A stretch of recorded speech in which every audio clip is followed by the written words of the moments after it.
Right, let's dive straight in, Alex. What is tip number one? So, all of my tips are orientated around translating the academic school curriculum.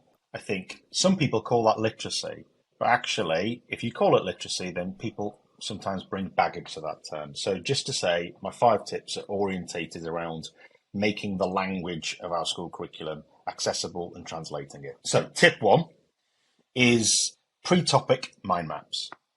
Now, I could have given this a whole host of names, and really good teaching strategies often do come in various guises. I could have called it a retrieval map. I could have called it, some other terminology. But for me, ultimately, there's a principle why. So before you teach a topic, however complex, however advanced, however many weeks you teach that topic, so often we have that variability in prior knowledge of our students, and we have some assumptions and misconceptions sometimes about what they know and what they don't know, and what funds of knowledge they bring to the classroom, what misconceptions and insights they bring that you didn't quite ever imagine. So a pre-topic mind map, really simple, is about actually getting them to elaborate. And the format can be whatever you like, really. It could be digital, but actually I prefer a blank piece of paper. So you're activating that retrieval of what they know, you're activating their prior knowledge, and how they form the map and what information they put on is your diagnostic assessment. It is the information that triggers where you go next. So I'd often do this in my English teaching background for famous plays. It could be Romeo and Juliet. It could be, certain types of poetry, because I know they're bringing some assumptions and some insight and some language, and I need to make sure that I'm not just, taking that, my kind of scheme of learning off the shelf. I'm really speaking to what they know. I'm hooking in to their pre-existing insights. So for me, that pre-topic mind map is just a diagnostic assessment that gets them thinking hard. And then I use that to then build off and initiate my, high quality, I hope, explanations. And just on the variation point, depending on what you want to glean from it, it can be an individual activity done in 2 minutes. It can be elaborated upon and give them a bit more time, and that often gives you a bit more insight. It can be something that you can then have them work in, pairs. And then even if you were to structure it and feel it was beneficial, you could mobilize that into smaller groups, because then if the point is effectively to just activate their prior knowledge, then 3 or 4 brains on the same topic is more helpful. But if you want that precise diagnostic, maybe you want to concentrate on the individual in that first instance, so that the discussion doesn't happen and then you don't quite know what individuals know what. So 100 variations, like most good teaching strategies, and quite a few of my tips are variations of a strategy. But for me, pre-topic mind maps is my tip number one. Love it. Right, let's dive into this. So this is music to my ears, this, because I'm in need of spicing up my kind of prerequisite knowledge check. Because all I've got up my sleeve, Alex, is diagnostic questions. It's all I do. Yeah, you do like those. You do like those. Yeah. I do like them.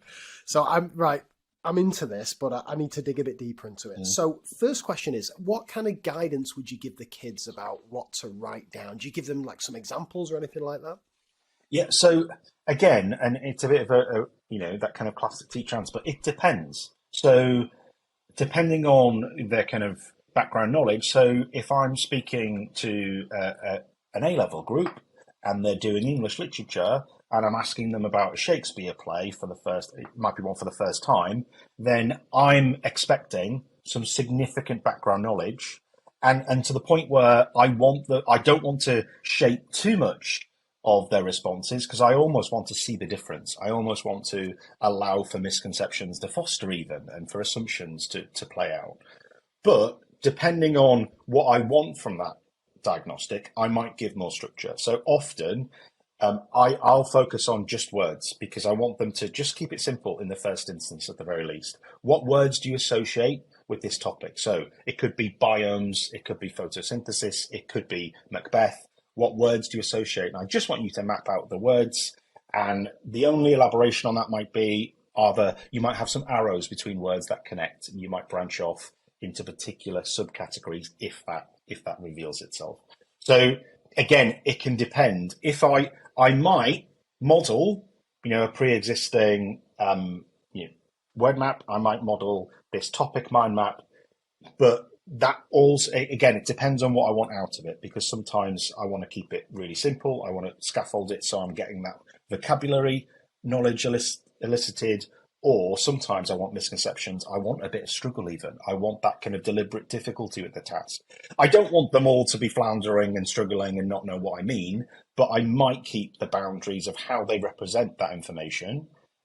I might keep that a bit open. So again, it kind of depends on the purpose of the diagnostic, how much knowledge I think they're going to have individually and collectively. Got it. Okay. Next question on this, Alex. So one of the reasons I like a diagnostic question for prerequisite knowledge is I get the information super quick. I can see within a second, all the kids have voted A, let's crack on. Yeah. I'm imagining with this, it's quite difficult. Well, how do you collect in the information? How do you figure out what kids have got? Yeah, so I think that's where what you would follow it with could very well be a specific set of questions. Because actually, for me, I think my usual core purpose of the pre-topic mind map is not to give me, again, precision of diagnostic. It's to activate their prior knowledge. And literally, I would walk around the room and identify, the kind of the number of connections. So it would be an impressionistic diagnostic, and then I would be just identifying some patterns. I would normally then scaffold it into a paired discussion and perhaps a small group discussion, which would allow me further time just to check those, check those visual maps. And then I go back into the discussion. For me, it would be an inadequate, well, any kind of singular question is limited, any map is limited. But what I would do is then have those next steps. So, I would identify knowledge that they all need to know by the end of the topic. So that's where I might be more precise with my diagnostic questions, where I might be more precise with my debating points and my expectations on what they write about, etc. So for me, it's that walk around the room, get those impressions, and initiate that dialogue. And probably I'd also know the topic well enough to have an assumption about what they might share. So take another English example that I kind of remember vividly. You're teaching romantic poetry. I know if they mind map romantic poetry, I will get notions of Valentine's Day and romance. That is a misconception. That's not the type of romance we're talking about here. So even though I would be able to navigate the room and get some precise insights on the language they're using and what they're not using, I'd also be quite predictive of those misconceptions. And later on, at the end of lesson one, potentially, we might just have that multiple choice around that, that student-friendly definition of romance. And so for me, it's that kind of, it's an impression, it's a movement around the room. I might zoom in on some details, and I might elicit some questioning verbally in the class, but I'd certainly build on that diagnosis and ask different approaches beyond that initial mapping. Lovely, this, Alex. A few more questions on this. I really like this. Do you grab a kid's mind map and show it to the rest of the class? Would that be something you do, and under what circumstances? So it depends. And this is where, in lots of classrooms, they have, mini whiteboards. And if that was my habit, in science, I had the habit of eliciting some definitions or language using a mini whiteboard, and they were used to that and they were trained in that sort of feedback model, I might do that. I think for me, and again, this is where most kind of teaching practices have 100 variations, don't they? For me, normally, I would have the visuals around the room and I would talk to, and we create together a mapping that kind of collated some of those insights. And then we do some questioning and just build upon that. So I wouldn't necessarily show them a pre-made, but I would then, we'd work together elaborating. In my classroom, particularly, and in our department, one of the things we did is create multiple whiteboards in the room. So we would have, instead of, your normal displays at the back, we'd have another whiteboard. So what we could do is create this initial mapping together collaboratively based on their discussion. We can leave that I could do my explicit teaching. We could do, the next piece of work, and then that mapping something to come back to. Another variation of our mapping, and I'd often do this as a bit of a post-topic assessment, actually. So they have this elaborated map that's much more well connected, and they see a distinctive progress from this initial exercise.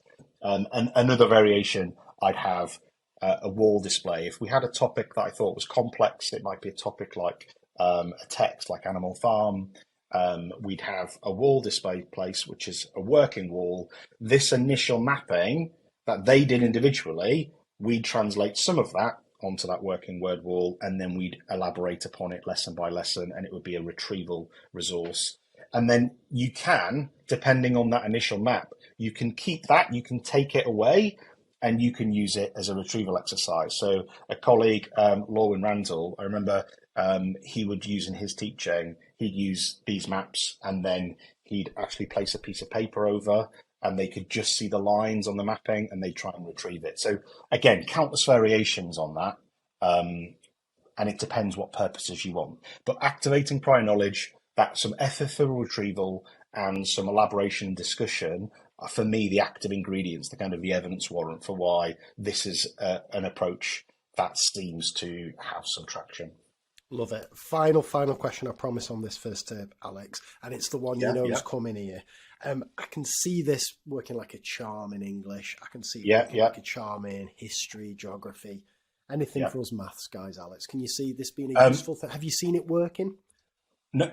So a good point in mathematics. I can see, without kind of revealing my next tip, I can see how that would be elaborated neatly in mathematics, and I've seen it in maths lessons. It's a more vocabulary orientated one. I think for me, this works when the topic has some worldly knowledge and understanding, often misconceptions, and then it's also got some connected, moving parts in terms of different insights, etc. Now, in mathematics, and this is my making assumptions that you can just career through and crash in a moment, but we've got topics that they might have been taught multiple times, fractions and in primary, and it's not a word task, but we might get them to think about past methods they've used, or kind of everything they know about fractions, kind of exploding it. But also I can see how for specific topics that might just overload them. It might bring up to the surface some poor kind of strategies. So in truth, I've not seen it across the board.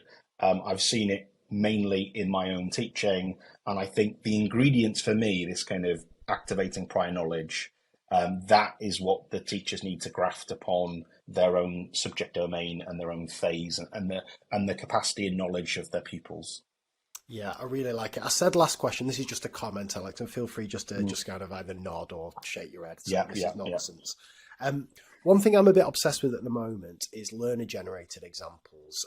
I've been too much focused in the past on asking the kids questions that I've set and the kids giving answers, whereas the more I get the kids to generate their own examples, the more I think I get a better check of their actual understanding. And one framework I really like for this is it's called give an example of. And let's say fractions or something, and you want to see what kids know about equivalent fractions.